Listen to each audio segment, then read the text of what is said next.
D-24 행정사 2차 사무관리론 출제 유력한 테마 살펴보도록 하겠습니다. 지식행정 개념과 지식행정 활성화 계획의 수립 및 시행에 대해서 약속하시오. 지식행정 파트고요. 역시 사무관리론에서 출제 가능한 포인트 중에 하나죠. 그래서 개념 보면요, 지식행정 개념. 지식행정이란 행정기관의 행정정보, 행정, 업무 수행의 경험 및 업무에 관한 지식의 공동이용 등을 통해서 정책과 행정 서비스의 질을 높이는 방식의 행정을 말합니다. 그래서 정책의 품질이나 그러한 행정 서비스의 향상을 추구하는 일련의 활동을 얘기하는 거죠. 그러니까 지식의 창출, 그 다음에 지식을 뭐한다 그러죠? 공유, 활용 과정을 그 조직 차원에서 체계적으로 관리하는 것을 포괄하는 내용입니다. 그래서 행정 정보, 행정 업무의 수행의 경험, 업무에 관한 지식의 공동 이용 등을 통해서 정책과 행정 서비스의 질을 높이는 방식의 행정을 말하고요. 그래서 수립 및 시행, 지식행정 활성화 계획의 수립 및 시행이죠. 첫째, 행정기관의 지식행정 활성화입니다. 자, 행정기관의 장은요, 해당 기관의 행정정보와 행정업무 수행의 경험 및 업무에 관한 지식의 공동이용 등을 통해서 정책과 행정 서비스의 질을 높이는 방식의 행정을 활성화하도록 노력하여야 하겠죠. 그 다음에 지식행정 활성화 계획의 수립 및 시행입니다. 시행. 중앙행정기관, 지방자치단체 및 지방교육행정기관의 장은 지식행정 활성화 계획을 매년 수립합니다. 매년 수립 시행하여야 하는데요. 그 다음에 그 몇 가지 사항들이 있는데, 그 지식행정 활성화 계획을 수립할 때는요, 다음의 사항을 포함합니다. 가령 지식행정의 목표 및 활용 전략과요, 지식행정 담당자를 지정하죠. 네. 그 다음에 지식행정 담당자를 하고, 그 다음에 연구 모임에 관한 사항, 그 다음에 지식 정보의 수집, 관리, 활용 방안, 그 다음에 지식행정 활성화를 위한 평가, 보상 방안이겠죠. 평가와 보상 방안. 그 다음에 4번 행정지식관리 시스템의 관리자의 지정 및 운영. 행정지식관리 시스템 관리자의 지정 및 운영에 관한 사항. 그 밖에 지식행정 활성화 위하여 필요한 사항. 그 다음에 3번째 정부 지식행정 활성화 계획입니다. 행정화 활성화 계획. 일단 행정안전부 장관은요, 지식행정 활성화를 위해서 그 정부 지식행정 활성화 계획을 매년 수립 시행을 해요. 근데 그 계획은 정부 지식행정 활성화 계획에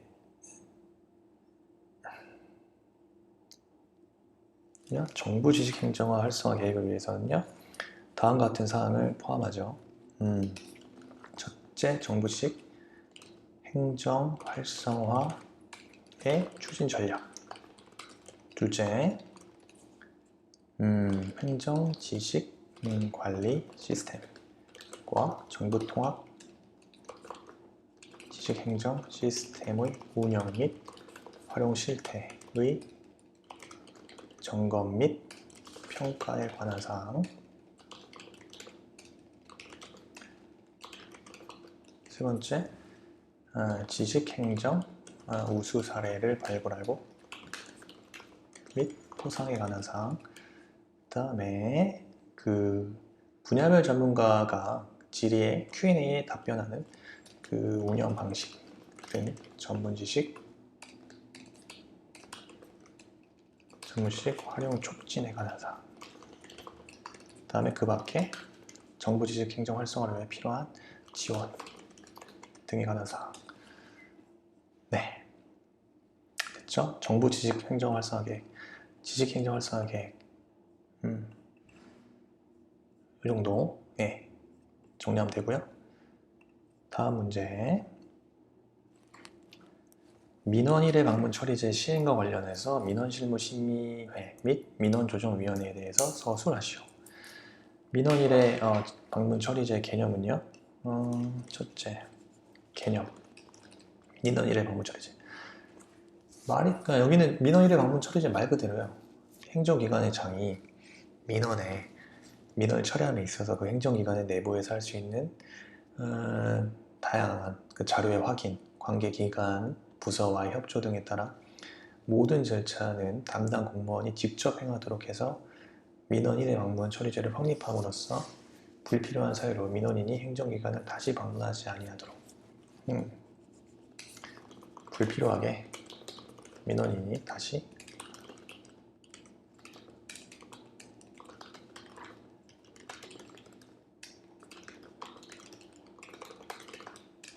제대로 말합니다. 그러니까 불필요하게. 아마 지금 뭐 코로나 시대에 민원 1회가 아니라 민원 0회 방문 처리제를 아마 확립해야 되지 않나 그런 생각도 해봅니다. 그래서 민원 실무 심의회 설치하겠죠. 민원 실무 심의회를 설치합니다. 그래서 행정기관의 장은요 복합 민원 심의를 위해서요 그 소속으로 민원 실무 심의회를 설치 운영합니다. 그래서 이 경우에 민원 실무 심의회 명칭은요 그 해당 기관의 특성 고려해서 달리 정할 수 있고요. 그 다음에 두 번째 그 위원장 및 위원. 일단 먼저 위원장은요 처리 주무 부서의 장이 되고요. 위원은요 관계기관 또는 부서의 실무 책임자가 됩니다. 셋째, 민원 실무 심의회 운영인데요.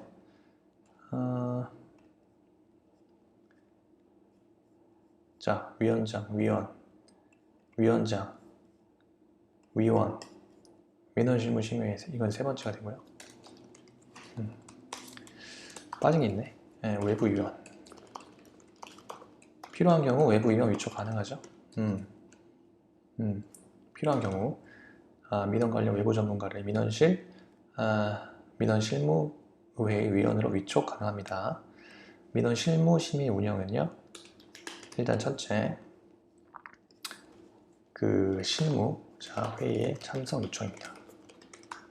그래서 위원장은요. 관계기관 또는 부서의 실무 책임자에게 회의에 참석을 요청할 수 있어요. 회의에 참석을 요청할 수 있어요. 요청받은 사람은 정당한 사유가 없는 한 이에 따라야 합니다. 둘째, 현지, 확인, 조사 등의 합동조사, 실시 요청할 수 있습니다. 그래서 위원장의 민원 처리를 위하여 필요하다고 인정되는 경우 관계기관 또는 부서에 대하여 현장 확인이나 조사 등을 합동으로 실시할 것을 요청할 수 있죠. 셋째, 이해관계 등의 의견 청취할 수 있죠. 위원장은요, 민원 실무 심의의 효율적인 운영을 위해서 그 필요하다고 인정되는 경우 이해관계인, 참고인 또는 감정인 등의 의견을 청취할 수 있습니다. 넷째, 민원인의 회의 참석에 대한 사전 통지 해야겠죠? 위원장은 민원 실무 심의회에 민원인을 참석시키는 경우에 민원인에게 회의 일정 등을 사전 통지하죠. 이 경우 민원인이 원하거나 출석할 수 없는 특별한 사정이 있으면 서면으로 의견 진술하게 할 수 있습니다. 물론 전자적 방법을 위한 서면도 가능하고요. 네 번째, 심의 생략. 심의 생략. 심의 생략. 가령 이런 거죠. 뭐 창업, 공장 설립 등 대규모 경제적 비용이 수반되는 복합 민원의 경우 신속한 민원 처리를 위하여 민원 실무 심의회 심의를 생략하고 민원조정위원회에 직접 상정하여 심의할 수 있다. 셋째, 민원조정위원회입니다. 민원조정위원회는 설치.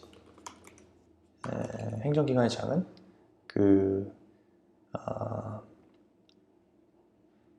민원사항, 그죠?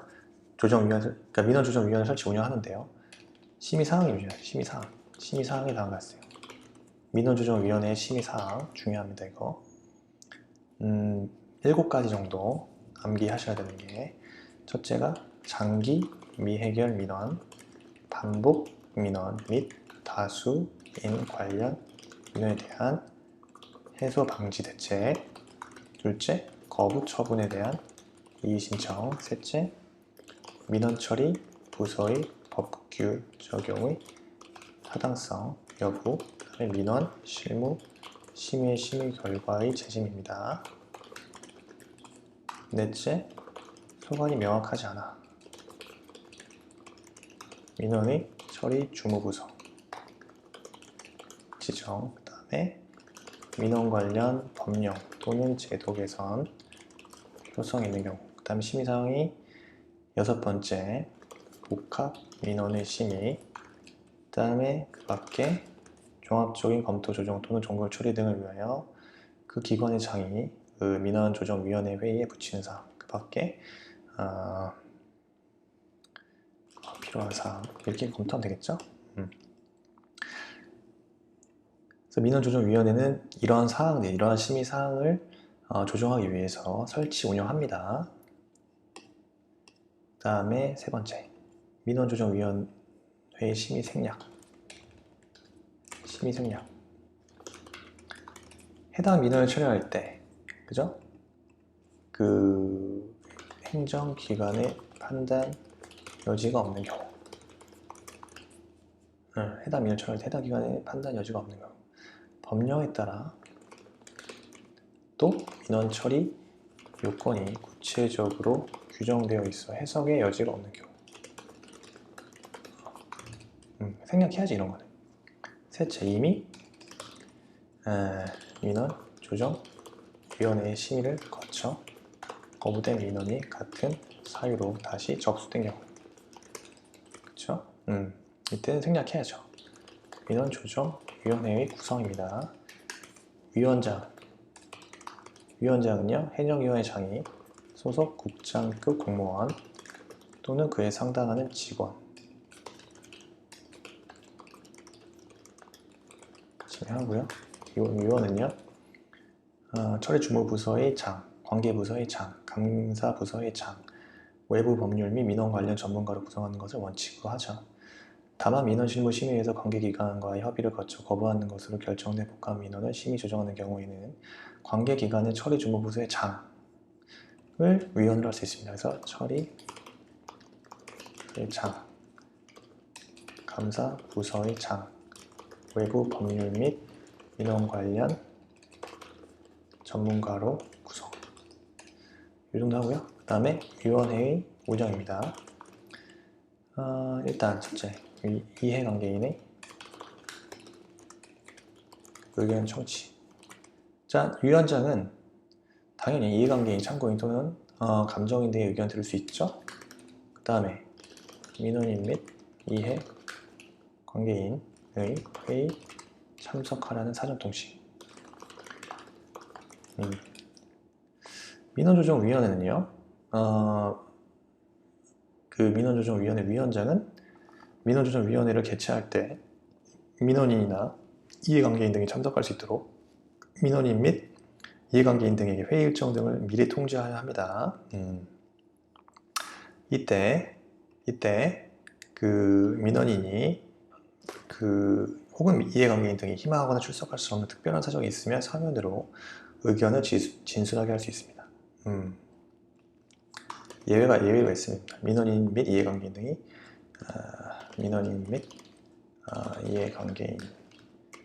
등이 희망하거나, 누가 출석해 그러면? 참석 안 하겠죠, 대부분. 출석할 수 없는 특별한 사정. 희망만 해도 되니까요. 서면으로 진술하게 할 수 있습니다. 민원일의 방문 처리제, 예, 맞고요. 다음, 관인에 대한 개념과 종류죠. 이건 많이 봤어요. 관인에 대해서. 관인이란 것은 일반적으로 정부기관에서 공식문서에 사용하는 인장, 그래서 행정업무의 효율적 운영에 관한 규정에서 행정기관의 명의가 개념에서 행정기관의 명의로 발송 교부하는 문서에 사용하는 청인과 또 행정기관의 장 또는 보조기관의 명의로 발송 또는 교부하는 문서에 사용하는 직인을 통틀어서 관인이라고 합니다. 그 구별 개념은요, 일단 첫째, 관인 대비 개념으로서 공인. 지방자치단체 기관이 사용하는 청인 및 직인은요, 그 중앙행정기관과 그 소속기관의 관인에 대비하는 개념으로 공인이라고 칩니다.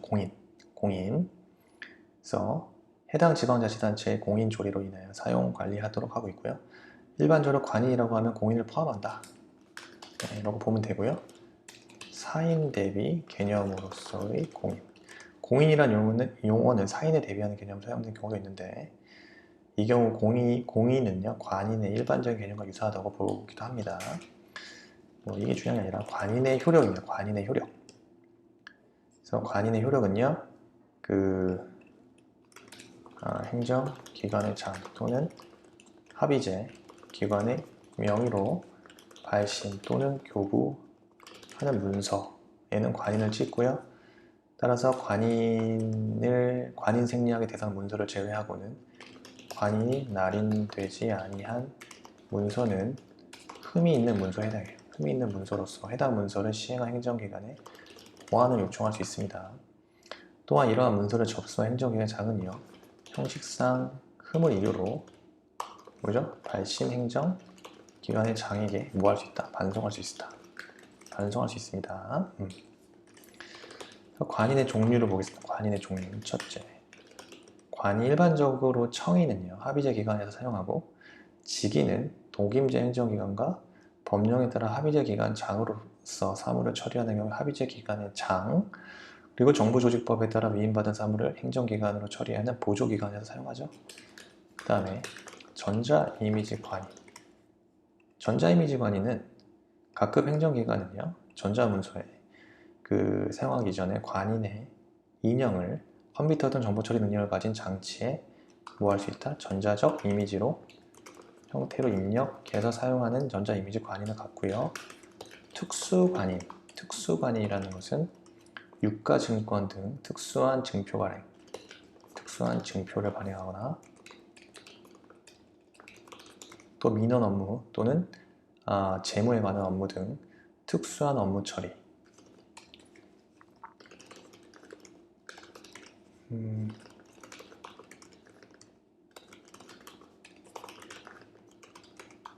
따로 가질 수 있습니다.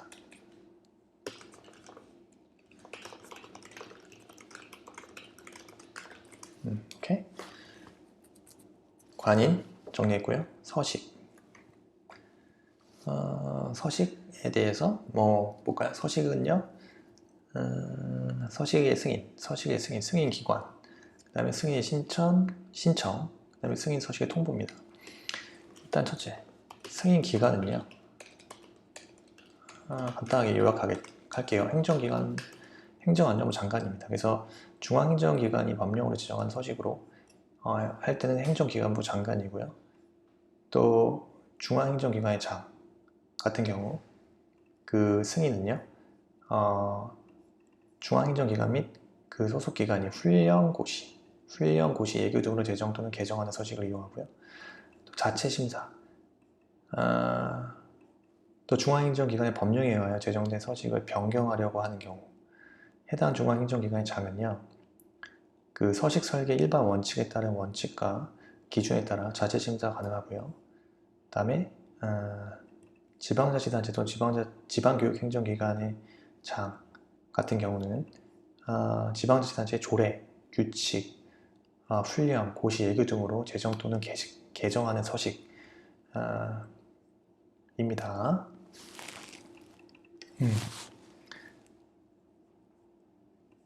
그 다음에 승인의 신청은요, 당연히 승인 신청서를 제출하면 되죠. 서식의 승인을 받고자 하는 행정기관의 장은 입법 예고와 동시에 서식 목록과 서식 초안을 첨부하여 문서로 승인을 신청해야 합니다. 이 경우 서식 초안은 정보 처리 능력을 가진 장치로 작성하고요. 그 승인 서식의 통보입니다. 승인 기관이 서식을 승인할 때에는 서식 목록과 승인 서식안을 첨부하여 문서로 승인 신청 기관에 통보하면 됩니다. 다음에 민원 문서 보완 절차. 먼저 보완 요구가 있어야겠죠. 행정기관의 장은 접수한 문서에 보완이 필요한 경우에 상당한 기간을 정하여 지체 없이 민원인에게 보완 요구할 수 있죠. 그러니까 보완 요구 방법은요, 민원인에게 민원 문서에 보완을 요구하는 경우 문서 또는 구술로 합니다. 근데 민원이 특별히 요청할 때에는 문서로 해야 하고요. 요구사항은 보완의 요구는요, 민원 문서를 접수한 때 8근무 시간 내로 합니다. 다만 현지 조사 등 정당한 사유로 8근무 시간이 경과한 후에 보완을 하여야 할 그런 사항이 발견된 경우 즉시 보완 요구해야 합니다.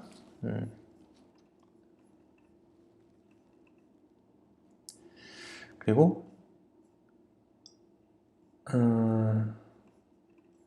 보완기간의 연장 요청이죠. 보완기간 연장. 보완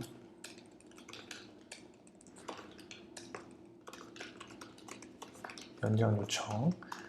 일단 보완 요구를 받은 민원인이 보완 요구를 받은 기간 내에 보완을 할 수 없다는 이유로 보완에 필요한 기간을 분명하게 밝혀 기간 연장을 요청하는 경우에는 이를 고려해서 다시 보완 기간을 정합니다. 이 경우 민원인의 기간 연장은 2회에 한합니다. 그래서 민원인이 보완 요구를 받은 기간 내에 보완할 수 없음을, 그죠? 보완에 필요한 기간을 분명히 밝혀서 기간을 연장할 경우에는 이를 고려합니다. 이를 필요한 기간을 고려해서 다시 보완 기간을 정하고요. 민원인의 기간 연장 요청은 2개회에 하나고요. 그 다음에 재보완 요구할 수 있죠. 행정기관의 장은요, 민원인이 보완 기간 내에 민원 문서를 보완하지 아니한 때는 10일 이내의 기간을 정해서 다시 보완 요구할 수 있습니다. 그리고 보완 요구 및 계산 방법이죠. 이거는 민법의 규정에 따릅니다. 민법 156조, 157조 등의 민법 규정에 따르고요. 사무처리 종결 전 민원의 보완 등 있는 그 민원인은 해당 민원의 처리가 종결되기 전에는 그 신청의 내용을 보완하거나 변경, 취하할 수 있죠. 민원의 처리가 종결되기 전까지는. 다만 법률에 특별한 규정이 있거나 민원의 성질상 보완, 변경 또는 취하가 불가할 수 없다. 취할 수 없는 경우에는 그러하지 않습니다. 다음에 자, 행정 효율과 협업 촉진에 관한 규정 4조 1호 내지 6호에 따른 공문서의 종류에 대해서 약술하시오. 공문서 법규, 지시, 훈령, 예규, 1일, 명령, 공고문서에는 고시와 공고고 있죠. 그죠? 법규문서, 지시문서에는 훈지예일이죠. 훈령, 지시, 예규, 1일, 명령이 공고문서에는 공고문서니까 고공, 비치문서, 민원문서, 일반문서 등이 있습니다. 일단 법규문서는요. 법규문서란 것은 주로 법규사항을 규정하는 문서로서, 그죠? 헌법, 법률, 대통령령, 총리령, 그다음에 구령, 조례 및 규칙에 관한 문서. 그 다음에 지시문서는 훈령과 지시와 예규와 1일 명령을 합니다. 훈지예일. 훈령은 상급기관이 하급기관에 대해서 장기간에 걸치는 거죠. 그 권한의 행사를 일반적으로 지시하기 위해 바라는 명령이고요. 지시는요, 상급기관이 직권 또는 하급기관의 문의에 의하여 학업기간에 개별적, 구체적으로 바라는 명령입니다. 그래서 훈령보단 좀 더 구체적, 개별적으로 바라는 명령이에요. 그 다음에 예규는요, 행정 업무의 통일을 기하기 위하여 반복적인 행정 업무의 처리 기준을 제시하는 문서로서 법규 문서를 제외한 문서를 말하고요. 일일 명령, 당직이나 출장이나 시간 외 근무 등 휴가 등 일일 업무에 관한 명령입니다. 자, 공고문서죠. 자, 공고문서는 공, 고, 일단 고시. 일단 공고문서 말 그대로 고시, 공고 등 행정기관이 일정한 사항을 일반인에게 알리기 위한 문서인데요. 고시는요, 그 법령이 정하는 바에 따라서 일정한 사항을 일반인에게 알리는 문서로, 그죠? 개정, 폐지되지 않는 한 지속적인 효력을 갖습니다. 근데 공고 같은 경우는 일정한 사항 일반인에게 알리는 문서로서 일시적인 효력밖에 없어요. 공고는. 다음에 비치문서. 비치문서는 말 그대로 행정기관이 일정한 사항을 기록하여 행정기관 내부에 비치하면서 업무에 활용하는 대장, 카드 등의 문서를 말하고요. 민원문서, 민원문서는 뭐죠? 민원인이 행정기관 처분 등 그 특정한 행위를 요구하는 문서와 그에 대한 처리 문서. 그렇죠? 일반 문서는요, 위 1에서 5번까지 뭐 법규 지시문서, 공고문서, 비치, 민원문서에 속하지 아니하는 모든 문서를 말하고요. 일반 문서는 특수한 것으로서 회보와 보고서 등이 있습니다. 네, 그래서 공문서에 대한 종류 간단하게 살펴봤습니다. 정말 간단하게 살펴본 거예요. 이런 것도 나올 수 있겠죠. 예, 준비하시는 게 좋겠습니다.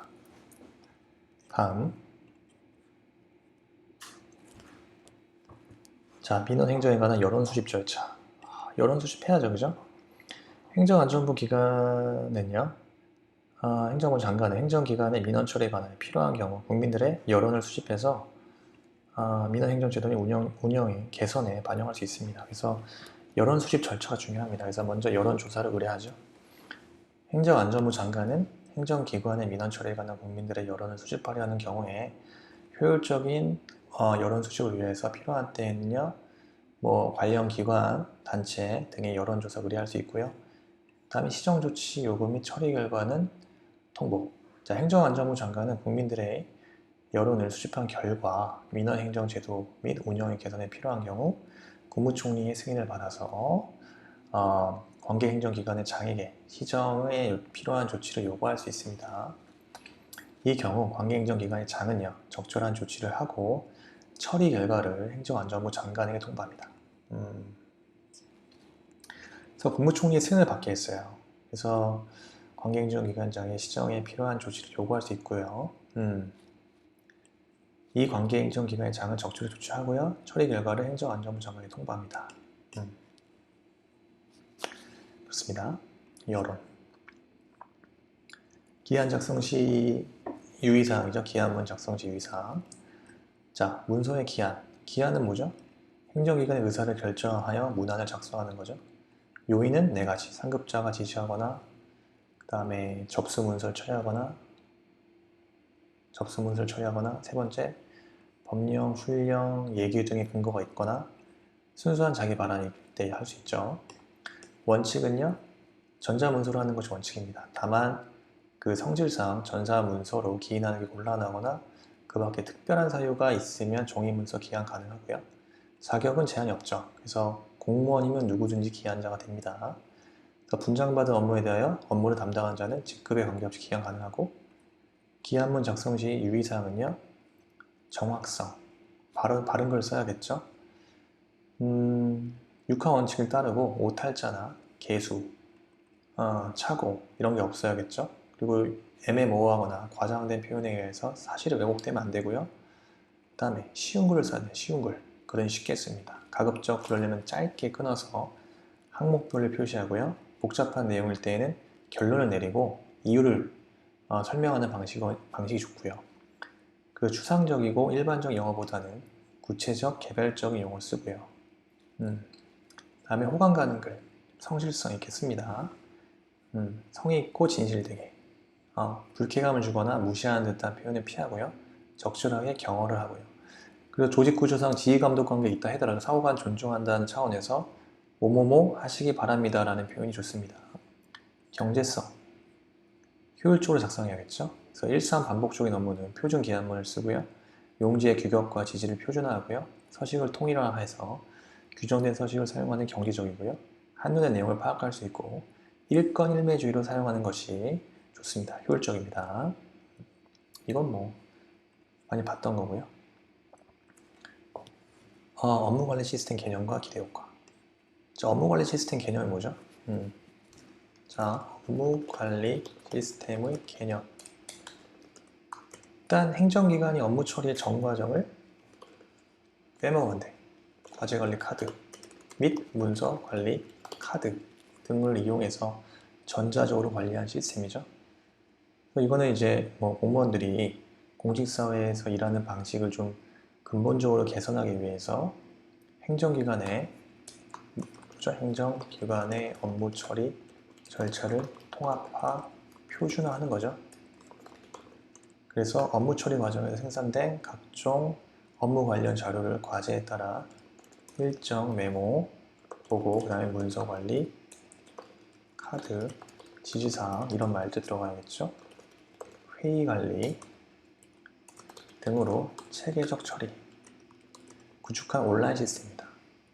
구축한 온라인 시스템을 말하고요. 그래서 업무 관리 시스템의 기대 효과입니다. 기대 효과. 첫째, 정책의 투명성과 책임성을 제고시키겠죠.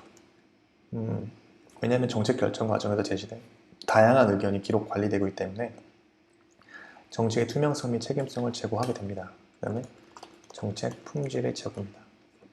업무 수행과 전자적 문서 관리, 과제 관리, 정책 품질 관리 등을 연계해서 정책 품질 제고할 수 있고요. 행정 업무의 효율성 제고입니다.